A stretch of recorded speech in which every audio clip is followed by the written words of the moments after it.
আপনার বাড়ির ঝাঁটা, বাড়ির নেতা বা বাড়ির ওয়াইপার যেখানে সেখানে রাখবেন না। বিশেষ করে এই তিনটে জায়গায় রাখবেন না, তাহলে কিন্তু সেখানে কিন্তু অলক্ষ্মীর বাস শুরু হয়ে যাবে। যদি ধরুন আপনি উত্তর পূর্ব কোণে রেখেছেন, উত্তর পূর্ব কোণকে বলা হয় দেবতাদের স্থান, উত্তর দিকটাকে বলা হয় হিমালয়ের স্থান, কুবেরের স্থান। যদি আপনি ওখানে রেখেছেন তাহলে অতি অবশ্যই সেই বাড়িতে সোর্স অফ ইনকাম, মানি আস্তে আস্তে ডাউন হতে থাকবে।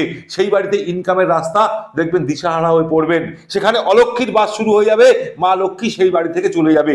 যদি আপনি ভুলবশত বাড়ির উত্তর পশ্চিম কোণে রেখে দিয়েছেন, তাহলে কিন্তু দেখবেন আপনার যে গচ্ছিত ধন দিন দিন ক্ষয় হতে শুরু করেছে এবং সেখানে মা অলক্ষ্মীর কিন্তু বাস শুরু হয়ে যাবে।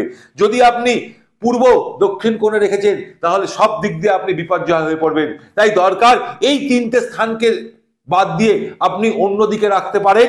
যে বাড়ির ন্যাকড়া বলুন, যেটা ঘর মোছার ন্যাকড়া বলুন বা নেতা বলি আমরা, বা ঝাড়ু বলুন, ঝাঁটা বলুন, বা ওয়াইপার যেটা দিয়ে আমরা জলগুলোকে টানি, এটা আপনারা কিন্তু বাড়ির বিশেষ করে রাখতে পারেন হচ্ছে দক্ষিণ দিক বা দক্ষিণ পশ্চিম কোণ করে।